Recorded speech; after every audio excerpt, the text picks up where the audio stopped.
She signed the divorce papers with trembling hands. Her billionaire husband didn't even show up. 3 days later, the headline: he'd married her best friend, the same woman who'd falsified paternity tests to steal her unborn baby. What Claire Hartley didn't know was that the betrayal had been planned for 3 years. They'd stolen her algorithm, forged medical records, and were coming for her child the second she was born. But they made one fatal mistake: they left her alive. This is a 60-minute story about a woman who lost everything and became the thing her enemies feared most. Hit like, comment what you do. Subscribe for stories that hit different. Because this one, unforgettable. The rain hammered against the law office windows like accusations Claire Hartley couldn't escape. She sat alone at the conference table. Divorce papers spread before her like autopsy reports of her marriage. Her hands trembled as she signed her name for the third time, each stroke of the pen another small death. "Mr. Hartley couldn't make it today," the lawyer said, his voice professionally neutral. He was young, maybe 30, with a kind of face that had never known real betrayal. "He's preparing for the merger announcement. You understand." Claire understood perfectly. Grant couldn't even show up to end their 6-year marriage. The company came first. It always had. She just hadn't wanted to see it. "The patent transfer is on page 17, the lawyer continued, sliding another document across the polished wood. "Standard asset division in tech divorces. Both parties retain rights to jointly developed intellectual property." Claire's pen hovered over the signature line. Something felt wrong. The language was too clean, too simple. She'd built the core algorithm that made Hartley Innovations worth $300 million. She'd done it alone in her graduate school apartment, before she'd ever met Grant, before he'd become the face of her creation. "This says jointly developed," Claire said slowly.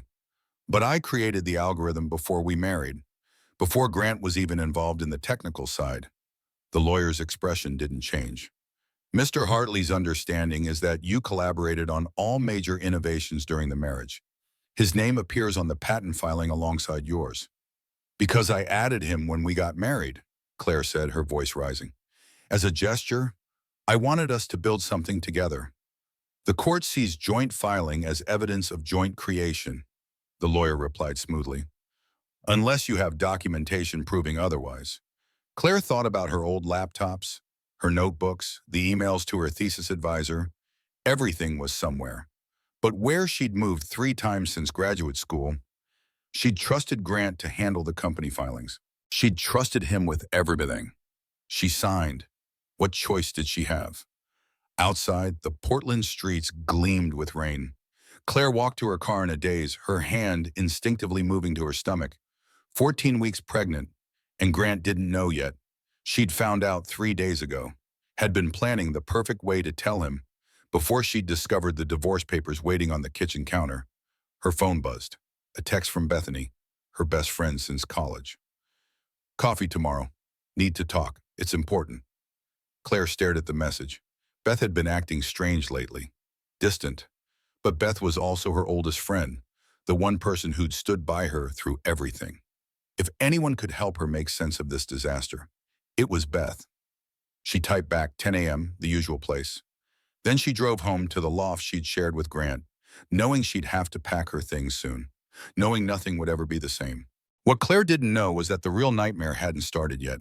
It had been building for 3 years, carefully constructed by the 2 people she trusted most in the world.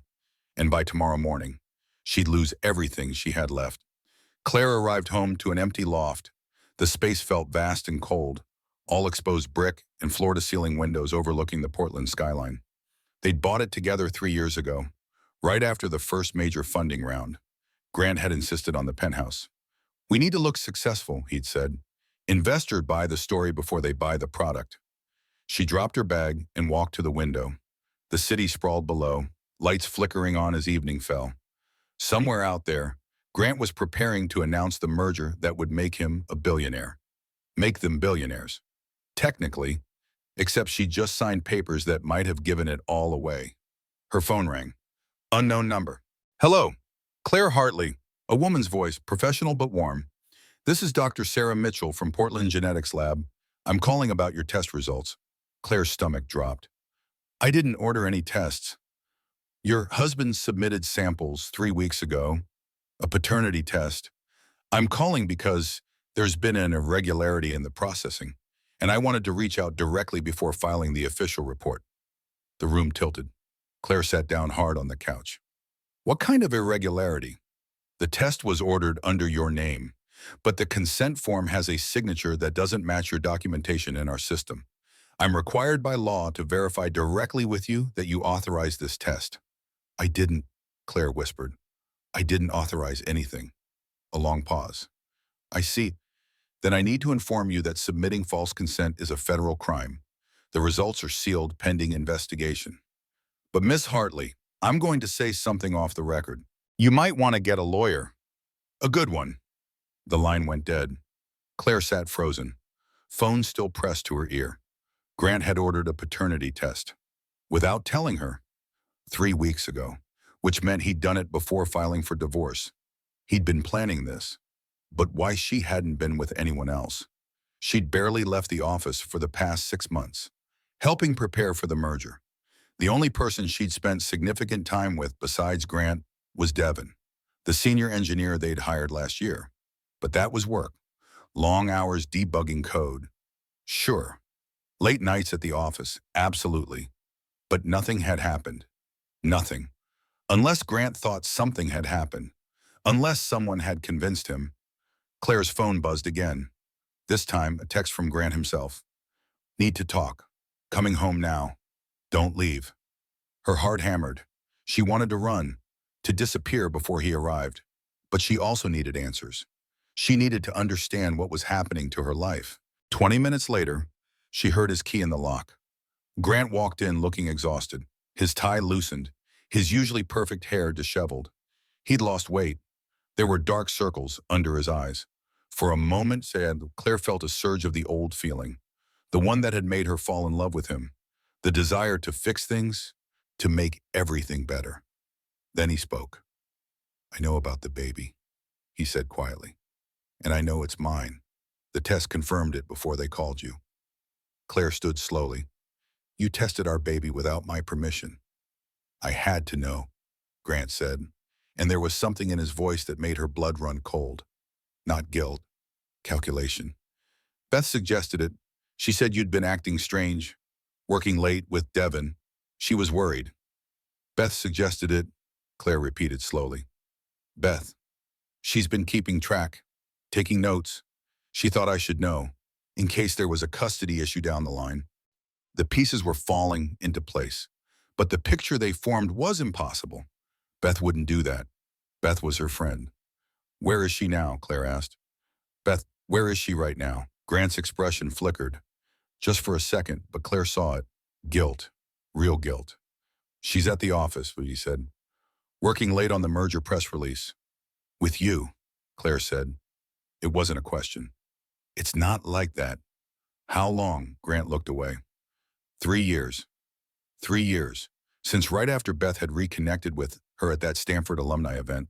Since Beth had suggested she knew someone who could help with the business side of Claire's startup. Since Beth had joined the company as head of public relations. She planned this, Claire said, her voice strange and distant in her own ears. All of it. She planned everything. Claire, you're not thinking clearly. The stress, the pregnancy, it's making you paranoid. Get out, Claire said quietly. This is my home.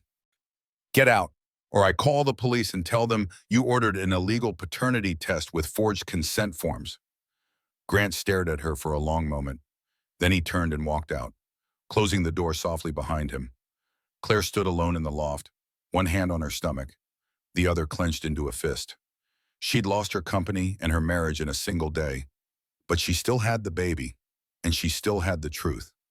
She just didn't know yet how much that truth would cost her. The coffee shop was crowded the next morning, filled with the usual mix of freelancers and students hunched over laptops. Claire arrived early, ordering herbal tea and claiming a corner table. She hadn't slept. Couldn't sleep. Her mind kept replaying every interaction with Beth over the past 3 years, searching for the moment she'd missed the knife sliding between her ribs. Beth arrived exactly on time, looking perfect as always. Blonde hair in a sleek ponytail, minimal makeup, expensive but understated clothes. She'd always known how to present herself, how to be whatever people needed her to be. You look terrible, Beth said, sitting down with a latte. Grant told me about yesterday. I'm so sorry. Claire. Claire studied her friend's face. The concern looked genuine. But then everything about Beth always looked genuine. How long have you been sleeping with my husband? Beth's expression didn't change for 3 full seconds. When it did, the transformation was startling. The warmth drained away like water down a sink, leaving something cold and sharp behind. 3 years, Beth said calmly. Since the week after we reconnected at Stanford. But we're not sleeping together anymore. That phase ended about 6 months ago. Claire felt like she was falling. Why are you telling me this? Because you already know. The test proved the baby's his, which means you didn't cheat, which means you'll start asking questions. Better to control the narrative now. Beth sipped her latte. You want to know why? Everyone always wants to know why. Yes, Claire whispered. Because you don't deserve it. Beth said simply. The success, the recognition, the empire, people like you never do. You're brilliant, sure, but you'd give it all away to some charity or social cause. You don't understand power. You don't know how to use it. So you used me instead. I used the situation. Grant needed a story. The genius founder who built revolutionary technology from scratch. Investors love that narrative. But he also needed someone to handle the actual strategy, the board management, the manipulation. That's where I came in. Beth leaned forward, her voice dropping. I built him. Claire, I crafted every interview, every public appearance, every relationship with investors. I turned your shy business partner into a tech celebrity. And along the way, I turned your company into my company. The patent, Claire said, understanding flooding through her. You convinced me to add his name. You said it would be romantic. I said it would be practical for tax purposes. But yes, I knew you'd do it. You always make emotional decisions. It's your fatal flaw. Claire's hands were shaking. She pressed them flat against the table. The divorce, the custody battle, that's you too. The paternity test was Grant's idea. Actually, he wanted to be sure before proceeding with the divorce. But I'm the one who convinced him you'd been unfaithful. I'm the one who documented your erratic behavior. And I'm the one who's going to testify at the custody hearing. There's no custody hearing. The baby isn't born yet. Beth smiled. It was the most terrifying expression Claire had ever seen. There will be, because the test Grant ran, the one the lab called you about, that was test number 2. Test number 1 had very different results. Results that showed the baby wasn't his. Results that are currently in a sealed file with family court. Claire couldn't breathe. You falsified a paternity test. I had one falsified. Yes, through a lab that Hartley Innovations owns, through a subsidiary. The second test, the real one, was insurance. Grant needed to know the truth eventually. But the court will see the first test. And by the time the truth comes out, you'll have lost custody based on the fraudulent results. Why? Claire's voice broke. Why go this far? Because I can't have you raising Grant's child. You'd turn that baby into another naive idealist. Another person who thinks ethics matter more than results.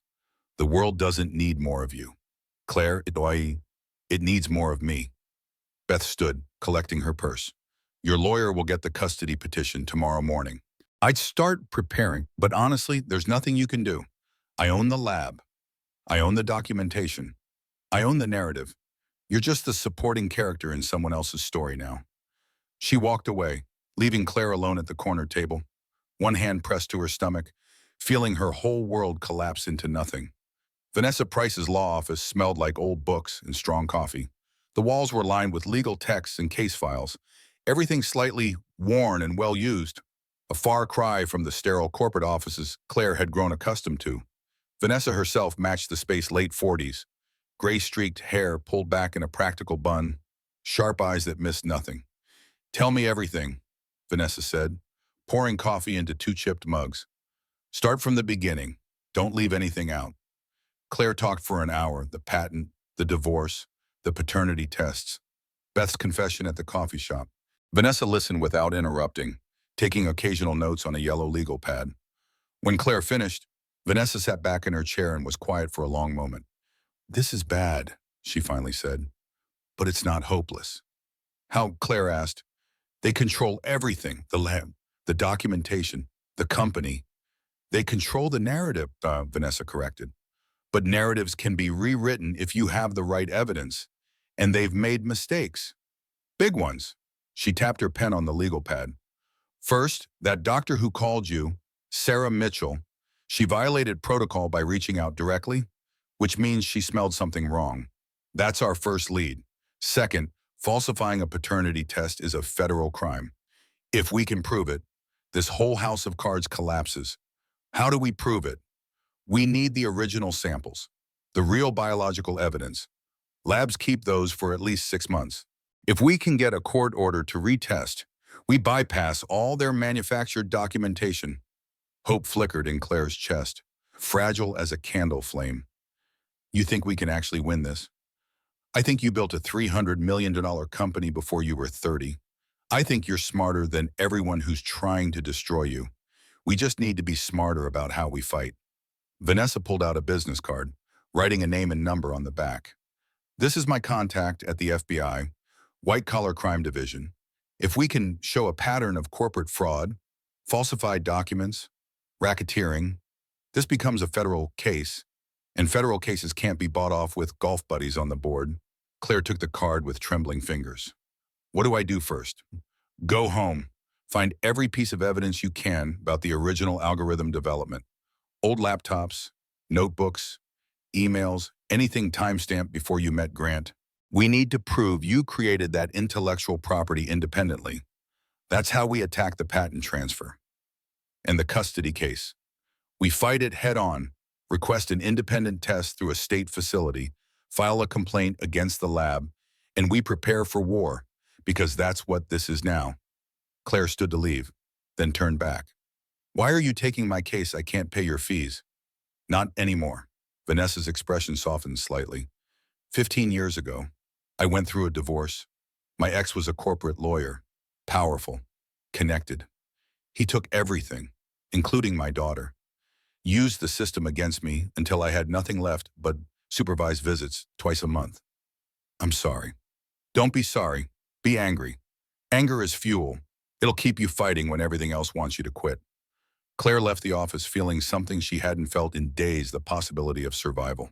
She drove back to the loft, planning to search for her old files, but when she pulled into the garage, something felt wrong. The security gate was open. It should have been closed.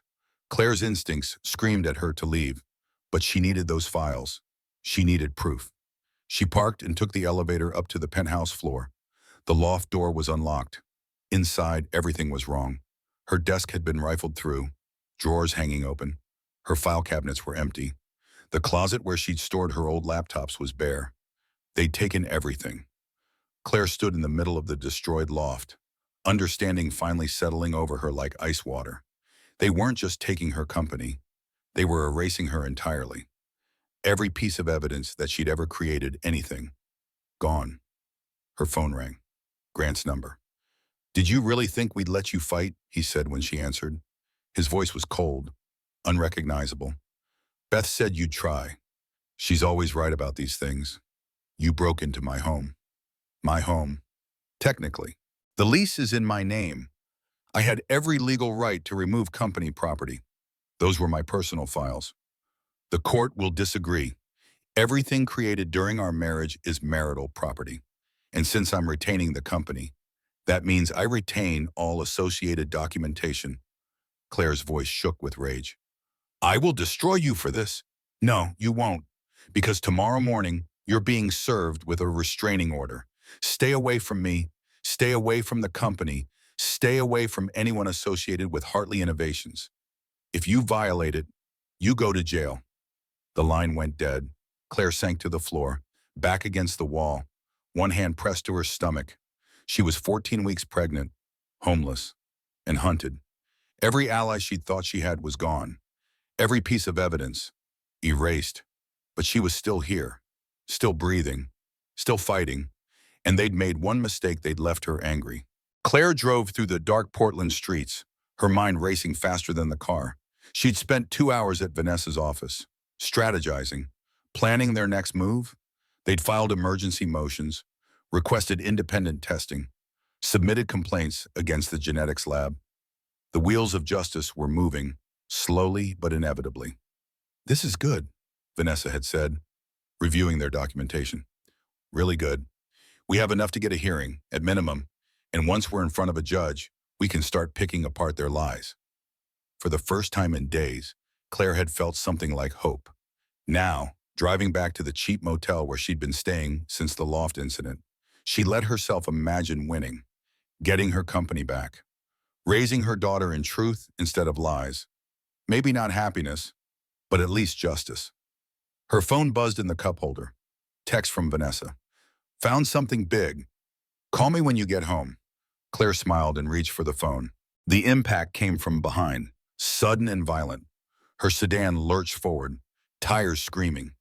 Claire dropped the phone, both hands gripping the wheel as another impact came. Harder this time. In her rearview mirror, she saw the truck's headlights, bright and blinding. They were pushing her off the road. "No, no, no," Claire gasped, fighting the wheel. But the truck was bigger, heavier, relentless. Her car veered right, tires hitting gravel. The guardrail loomed ahead. The last thing Claire saw before impact was the embankment rushing up to meet her. Then nothing but pain and the sound of metal tearing. She woke to sirens and flashing lights. Paramedics surrounded her. Voices urgent but calm. Someone was asking her name. Someone else was checking her pulse.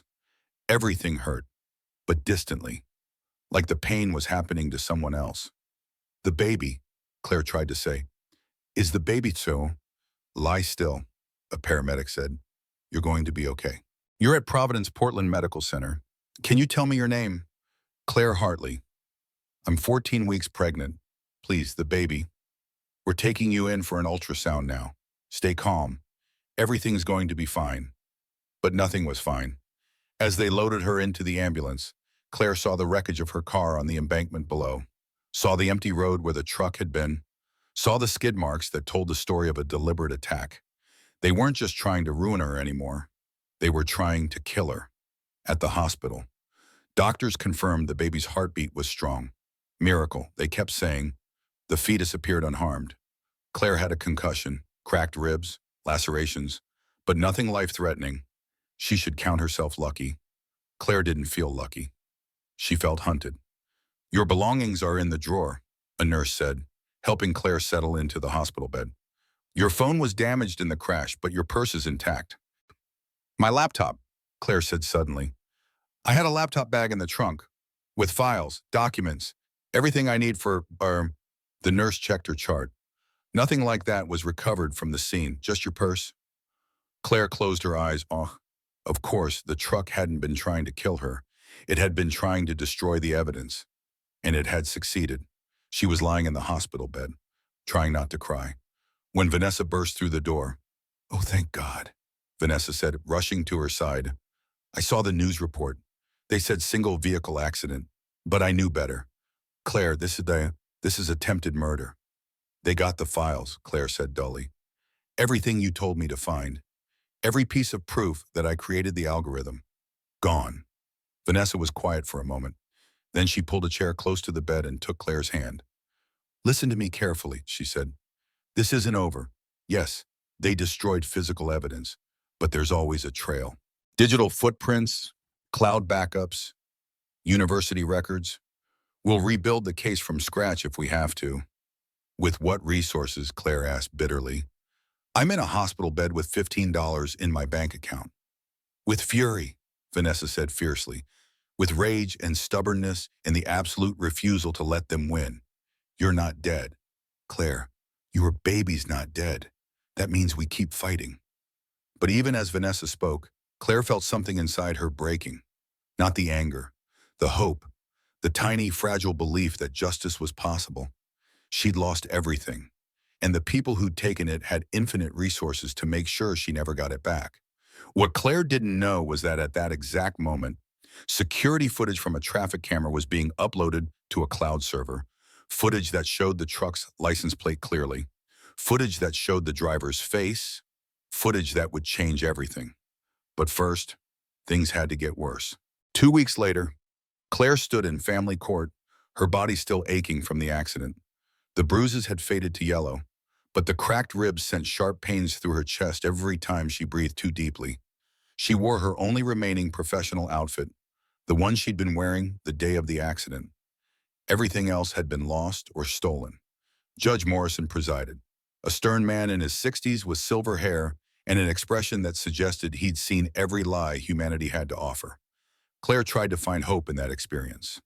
Surely he'd see through Beth's fabrications. Grant sat across the courtroom with his lawyer, a man named Richard Sterling, who wore suits that cost more than Claire's car had. Beth sat beside Grant, her hand on his shoulder in a gesture of support that made Claire's stomach turn. "Your Honor," Sterling began, standing with practiced ease, "my client has serious concerns about Miss Hartley's fitness as a parent. Since their separation, she's exhibited increasingly erratic behavior. She's made wild accusations of corporate conspiracy and document forgery. She's been involved in what police termed a single vehicle accident, though she insists she was deliberately run off the road." "I was run off the road," Claire said sharply. "Miss Hartley," Judge Morrison said. "You'll have your turn to speak," Sterling continued smoothly.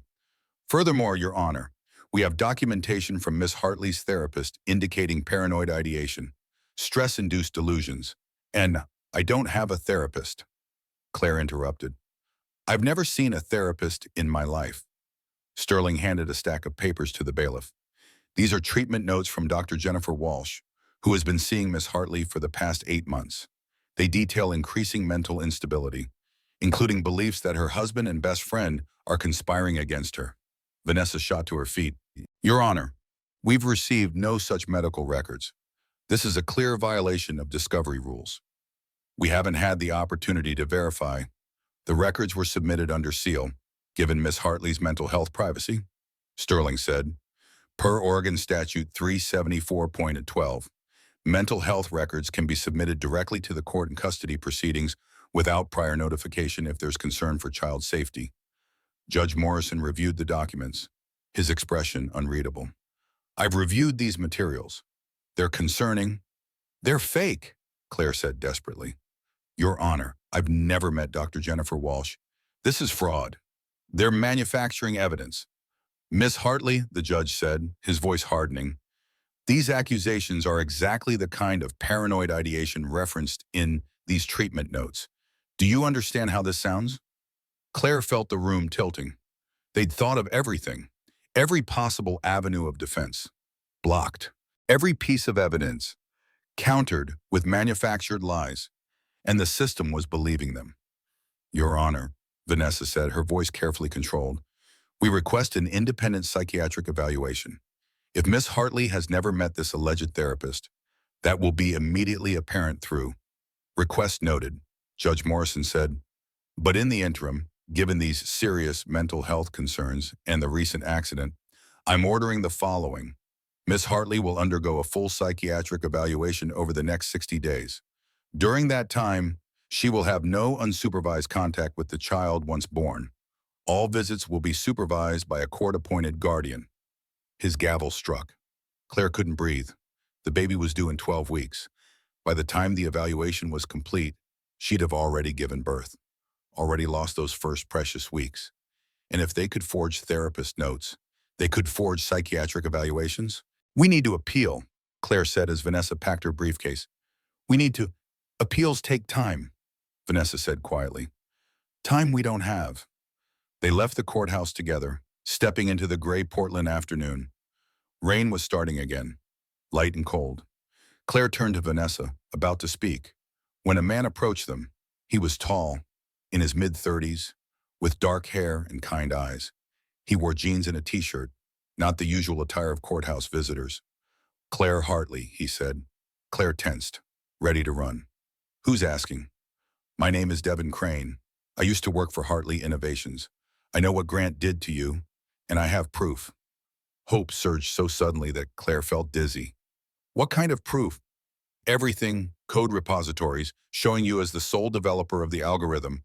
Emails where Grant explicitly tells me to ghost my contributions to projects. Timestamped documentation that proves the patent should be yours alone. Why are you telling me this? Vanessa asked, her lawyer instincts sensing something off. Devon's expression was earnest, almost painfully sincere, because he did the same thing to me. Stole my work, buried my name, and I'm tired of people like Grant Hartley winning. I have everything on a secure drive. Meet me tonight at 8. Powell's Books, in the rare manuscripts room. I'll give you everything I have. He handed Claire a business card with just a phone number, then walked away before she could ask more questions. This could be it, Claire said, turning to Vanessa. This could be everything we need. Vanessa was frowning at the business card. Or it could be another trap. Claire, doesn't this feel too convenient? He just happens to approach us right after we lose in court. We don't have any other options. Claire said, what else am I supposed to do? Vanessa sighed. I'll come with you. If it's legitimate, we verify everything before using it. If it's a setup, at least we'll have a witness to whatever happens. That night, Claire and Vanessa arrived at Powell's Books 10 minutes early. The famous independent bookstore was quiet on a weekday evening, just a few customers browsing the towering shelves. They made their way to the rare manuscripts room on the third floor, a hushed space filled with glass cases and first editions. Devon was already there, waiting with a backpack. You came, he said, smiling with what looked like genuine relief. I wasn't sure you would. Let's see what you have, Vanessa said curtly. Devon pulled a laptop from his backpack, opening it to reveal files and folders. This is 3 years of documentation. Everything Grant told me to delete. I saved. Every contribution he erased. I archived. It's all here. Claire leaned in, scanning the files. They looked legitimate. Code commits with her username, dated before she'd met Grant. Email threads showing her working alone on key algorithms. It was everything she needed. Why didn't you come forward before? Vanessa asked. I was scared, Devon admitted. Grant is powerful. He has connections. But when I saw the news about your accident, about the custody battle, I realized staying silent made me complicit. I have a daughter. I couldn't let him do to you what he did to me. Claire felt tears in her eyes. Thank you. You have no idea what this means. Devon handed her a USB drive. Everything's on here, encrypted. The password is on this paper. He passed her a folded note. Take it. Bring him down. Claire clutched the drive like a lifeline. For the first time in weeks, she felt like she could breathe. They left the bookstore together. Devon heading to his car, Claire and Vanessa to theirs. In the parking lot, Vanessa turned to Claire. I'll file new motions first thing tomorrow morning. With this evidence, we can reopen the patent case, maybe even press criminal charges for fraud. We're going to win, Claire said. We're actually going to win. She didn't see the FBI agents until they were already surrounding her car. Claire Hartley, you're under arrest for corporate espionage, theft of trade secrets, and wire fraud. The words hit Claire like physical blows. She stood frozen in the parking lot, watching FBI agents emerge from unmarked cars, badges gleaming under the streetlights. This had to be a mistake. Another manipulation. Another lie. What are you talking about? Vanessa demanded, stepping between Claire and the agents. This is harassment. My client hasn't committed any crimes. Agent Torres, a stern woman in her 40s, held up a warrant. We have evidence that Miss Hartley has been selling proprietary Hartley Innovations code to Chinese competitors. Over $2 million in cryptocurrency transactions traced directly to accounts in her name. That's insane, Claire said, her voice shaking. I would never. You have the right to remain silent, Agent Torres continued, moving forward with handcuffs. Anything you say can and will be used against you in a court of law. The cold metal closed around Claire's wrists. She felt the baby move inside her, a flutter of life in the midst of nightmare. Please, she said desperately. I'm pregnant. I didn't do this. I'm being framed. Everyone says that, another agent muttered. They put her in the back of a federal vehicle. Through the window, Claire saw Vanessa on her phone, already making calls, saw Devon standing by his car, watching with an expression she couldn't read, saw her world collapsing into nothing. At the FBI field office, they put her in an interrogation room. Gray walls, metal table, the institutional smell of cleaning products and fear. Vanessa arrived an hour later, her face grim. "Don't say anything," Vanessa ordered. "Not one word until I understand what they think they have." Agent Torres entered with a thick folder. She spread documents across the table: bank statements, cryptocurrency transaction records, blockchain evidence, all bearing Claire's name, all showing systematic transfer of classified code over 6 months. "I've never even used cryptocurrency," Claire said, her voice hollow. "I don't know how. This isn't real." "The blockchain doesn't lie," Agent Torres said. "These transactions are verified. The code snippets match Hartley Innovations' proprietary systems, and the signatures on the bank authorizations forensic analysis confirms they're yours." Vanessa was scanning the documents, her expression darkening. "The dates, Claire, look at the dates on these transactions." Claire leaned forward. "The transactions started 8 months ago, right after Devin had been fired from Hartley Innovations, right when he would have had access to her signature specimens from HR files, right when he would have needed money and revenge." "Devin," Claire whispered. "Oh my God. Devin!" "Who?" Agent Torres asked. "Devin Crane. He approached us tonight. Gave us a USB drive with supposed evidence against Grant Hartley. He said he wanted to help." Vanessa was already on her laptop. "Devin Crane was fired from Hartley Innovations 2 years ago for attempting to sell code to foreign entities. The charges were dropped when he returned the money. He's been working as a freelance contractor since then, primarily for—" She stopped, her face going white. "For Beth Winters. He's been on her private payroll for the last 14 months. The room spun.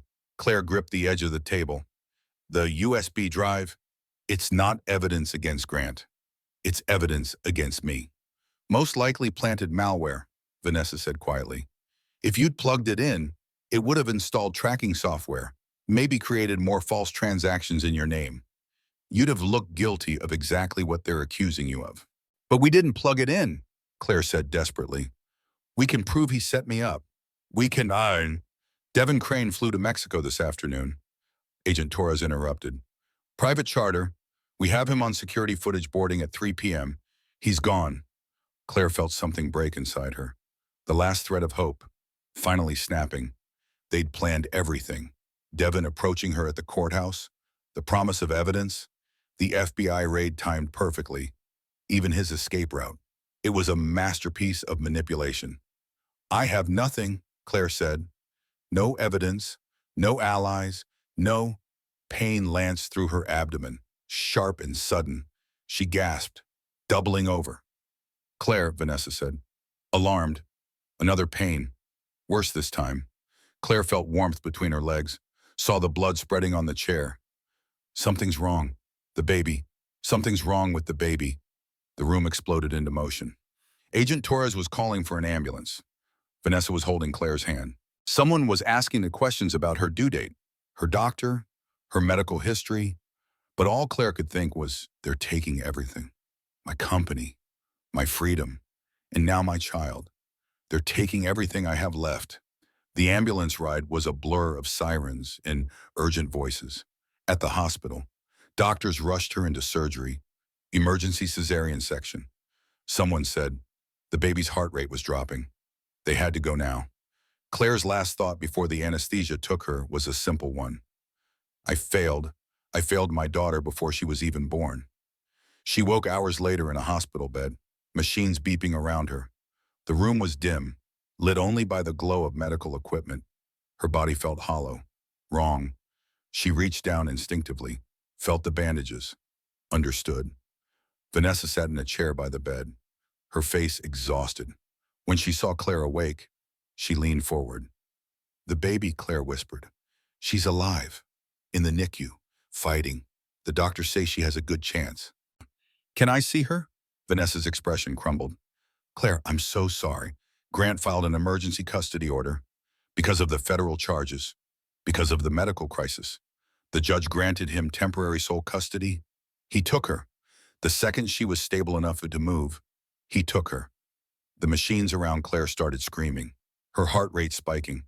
A nurse rushed in, checking monitors, adjusting IVs. But Claire barely noticed. She stared at the ceiling, feeling the last piece of herself die. They'd taken her child, her newborn daughter, ripped away before Claire had even held her, before she'd seen her face or counted her fingers or whispered her name.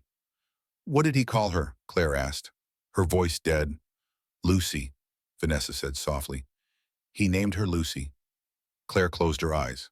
Lucy, a beautiful name, a name Claire would have chosen herself if she'd been given the chance. But she hadn't been given anything.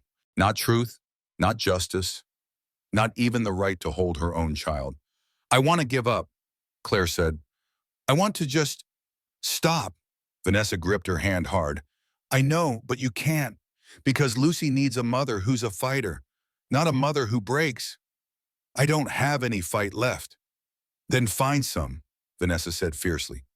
"Find it in the rage, find it in the love, find it in the fact that they haven't killed you yet, which means they still think you're dangerous. Prove them right." Claire lay in the hospital bed, machines beeping their steady rhythm, and felt something shift inside her. Not hope. Hope was dead. But something colder, something harder. If they wanted her broken, she'd show them what broken women could become. She'd show them what happens when you take everything from someone who has nothing left to lose. 3 weeks passed in a blur of hospital discharge, federal bail hearings, and mandatory psychiatric evaluations. Claire moved into a women's shelter on the edge of Portland, sharing a room with 2 other women fleeing their own disasters. She had nothing.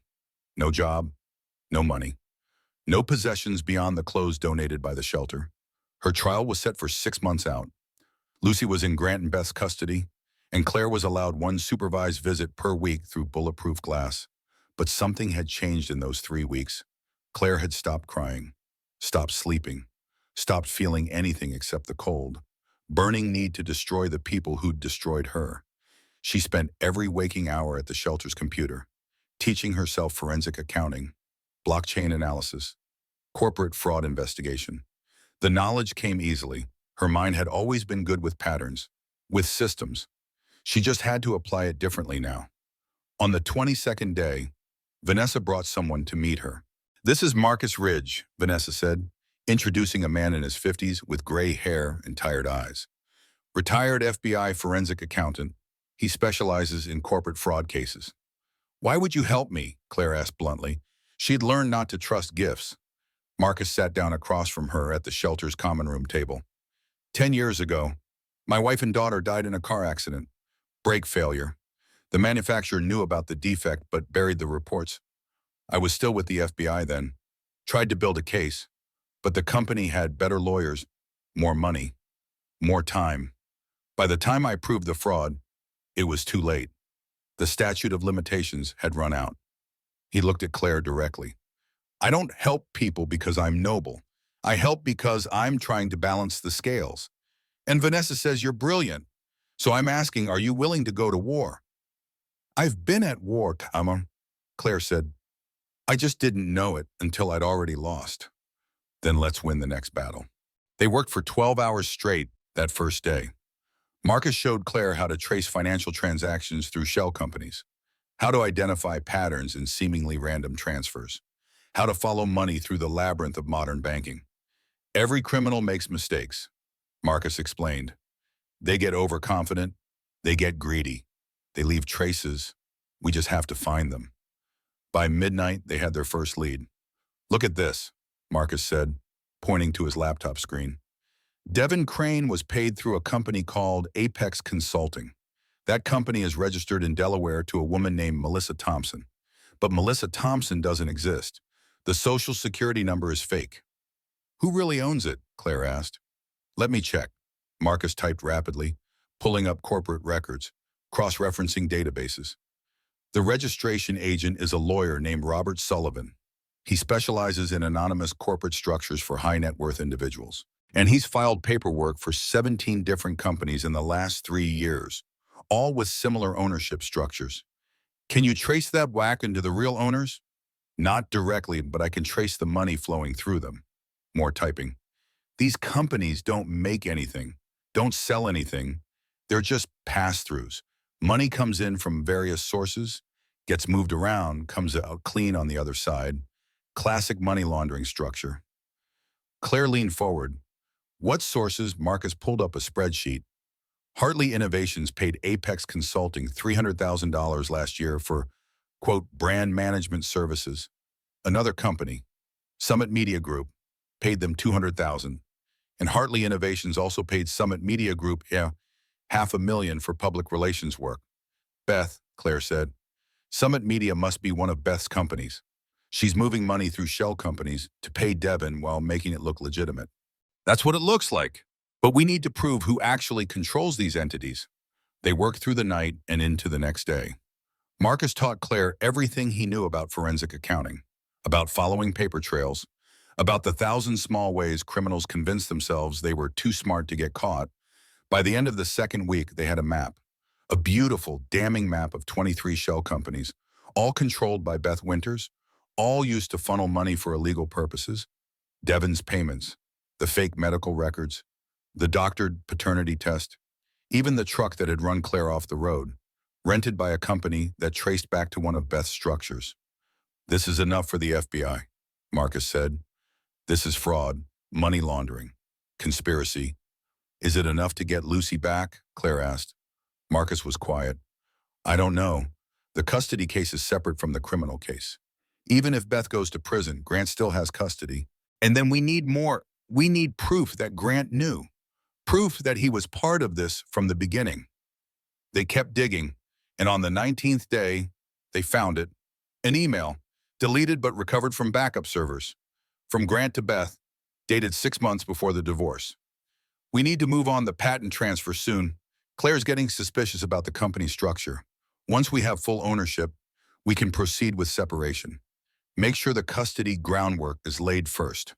The baby's the leverage we need to keep her from fighting. Claire read the email 3 times. Her hands were shaking. He knew from the beginning. It wasn't just Beth manipulating him. They were partners. Yes, Marcus said quietly. I'm sorry. Don't be, Claire said, and her voice was cold as winter. This is what we needed. Proof of conspiracy. Proof of intent. Proof that every single thing they did was calculated and deliberate. She stood up, suddenly filled with energy. What do we do now? Now we bring this to the FBI, and we watch their empire burn. But first, they had one more stop to make. The FBI's Portland field office was busy at 9 a.m., agents moving between cubicles, phones ringing, the controlled chaos of federal law enforcement. Claire and Marcus waited in a conference room, the evidence they'd gathered organized in neat folders, 23 days of work, thousands of documents, a complete map of Beth Winters' criminal enterprise. Agent Torres entered with 2 other agents, her expression skeptical. This better be good. You're currently under federal indictment yourself. Miss Hartley? It is, Claire said. She pushed the first folder across the table. That's documentation proving Devin Crane was paid by Bethany Winters through shell companies to frame me for corporate espionage. The cryptocurrency wallets used in the supposed transactions, all registered to entities controlled by her. Agent Torres opened the folder, scanning the documents. Her expression shifted. Go on. This, Marcus said, sliding another folder, is proof that the genetics lab that performed the fraudulent paternity test is owned by a subsidiary of a company Beth controls. The doctor who signed off on the results on her payroll. And this, Claire said, pushing forward the email printout, is evidence that Grant Hartley was part of the conspiracy from the beginning. He knew about the custody manipulation. He knew about the fraud. This wasn't a business partner betraying his wife. This was a calculated scheme to steal intellectual property and a child. Ayaz Torres read the email. Then she looked up at Marcus. Marcus Ridge, I heard you'd retired. I got bored, Marcus said dryly. Can you verify all this? Every word, every transaction, every connection, it's all documented, and it's all prosecutable under RICO statutes. Agent Torres was quiet for a long moment, flipping through documents. Then she stood. Wait here. She left the conference room. Claire and Marcus waited in silence. Claire could feel her heart pounding, but she kept her expression calm. She'd learned, over these weeks, how to be still, how to be patient, how to be dangerous in silence. 30 minutes later, Agent Torres returned with a superior officer, a man introduced as Special Agent Brooks. We're opening an immediate investigation, Brooks said without preamble. Agents are being dispatched to detain Bethany Winters and Grant Hartley for questioning. Miss Hartley, the charges against you are being dropped pending investigation of the evidence you've provided. But you need to understand something. What? Claire asked. Once we arrest them, they're going to lawyer up. This is going to be a long process. Trials, appeals, years of litigation.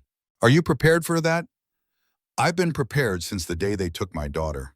Brooks nodded. Then let's end this. The next hours moved like a dream. Claire watched from the FBI office as agents arrested Beth at her apartment. Watched Grant being led out of Hartley Innovations headquarters in handcuffs. Cameras catching every moment.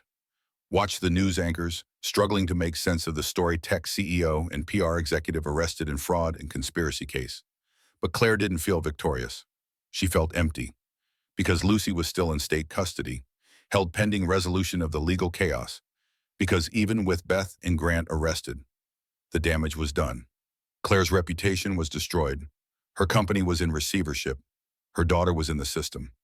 This isn't over, Claire said to Vanessa, who'd arrived at the FBI office. We still have to fight for Lucy. We still have to prove I'm a fit mother. One battle at a time, Vanessa said. Right now, we celebrate that you're not going to prison. Tomorrow, we file for emergency custody. That night, Claire stood outside the hospital where Lucy was being kept, watching the NICU windows from the parking lot. She couldn't go in. Not yet. Not until the court said she was allowed. But she could stand to hear Ma in the cold Portland night and imagine her daughter's face. Imagine the moment when she'd finally be allowed to hold her. Her phone buzzed. A blocked number. Claire hesitated, then answered. Claire Hartley. A woman's voice. Unfamiliar. Yes.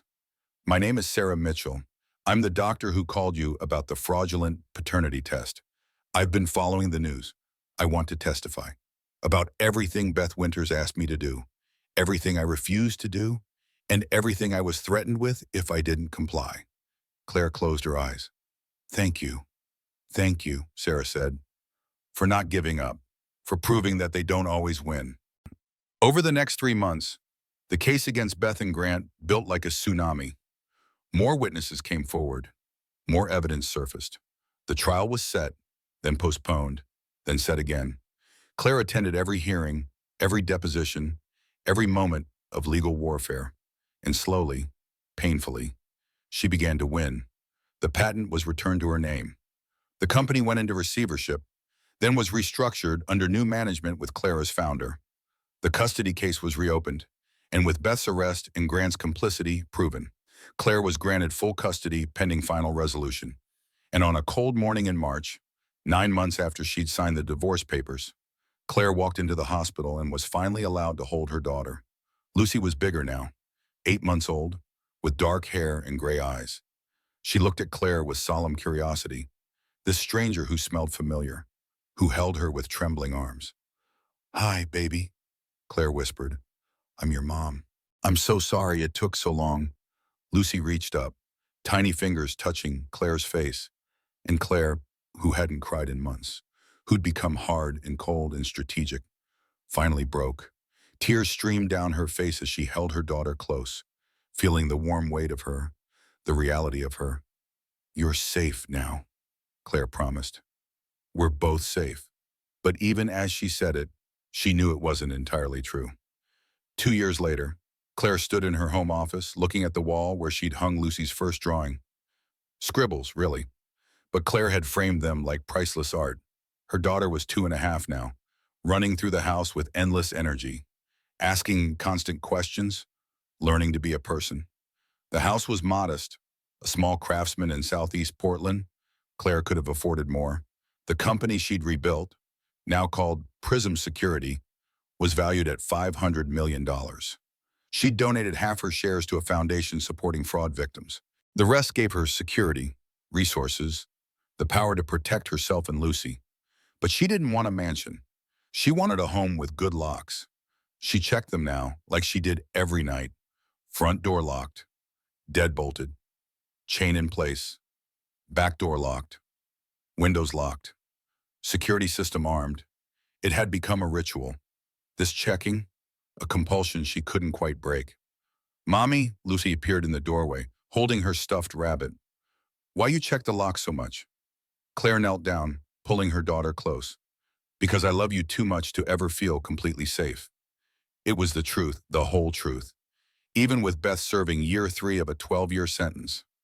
Even with Grant living somewhere in Montana under a different name. His reputation destroyed. His company gone. Even with every legal battle won and every piece of evidence vindicated. Claire still woke up at 3 a.m., checking that Lucy was breathing. Still felt her heart race when anyone unexpected knocked on the door. Still had nightmares about hospitals and interrogation rooms and the moment they'd taken her baby. "Mommy sad?" Lucy asked, her small face concerned. "No, baby, just careful. There's a difference." She read Lucy 3 stories, tucked her in, checked the locks again. Then she returned to her office and pulled up the latest news. The trial appeals were ongoing. Beth's lawyers were fighting every conviction. Grant was trying to reclaim some of the patent rights. The legal battles would continue for years. Claire's phone rang. Vanessa's number. "Just got word," Vanessa said. "Beth's appeal was denied. All 12 convictions upheld. She's going to serve the full sentence." "Good," Claire said. She felt nothing. No satisfaction, no relief. Just the cold acknowledgement of one threat neutralized. "How are you doing?" Vanessa asked. "Really, I'm alive. Lucy's safe. The company's stable. I'm doing exactly what I'm supposed to be doing." "That's not what I asked." Claire was quiet for a moment. "I'm never going to be okay again. Vanessa, not the way I was before, the one. They took that from me permanently. But I'm functional. I'm protective. I'm here." "That's enough," Vanessa said softly. "Sometimes that's all we get." After they hung up, Claire opened her laptop and started working on Prism Security's new ethics policy, version 3.0, her most comprehensive yet. She'd built the document over 2 years, learning from every mistake she'd made, every vulnerability she'd missed, every way she'd been exploited. She typed, "The foundation of any technology must be truth. Not profit, not ego, not convenience. Truth, because the cost of lies is always paid by those who can least afford it, and some costs can never be repaid." Her phone buzzed. A news alert. Hartley Innovations founder reclaims company. Announces $500 million valuation. Claire looked at her reflection in the darkened window. She'd won. By every objective measure. She'd won. The company was hers. Lucy was safe. The people who'd betrayed her were in prison or exile.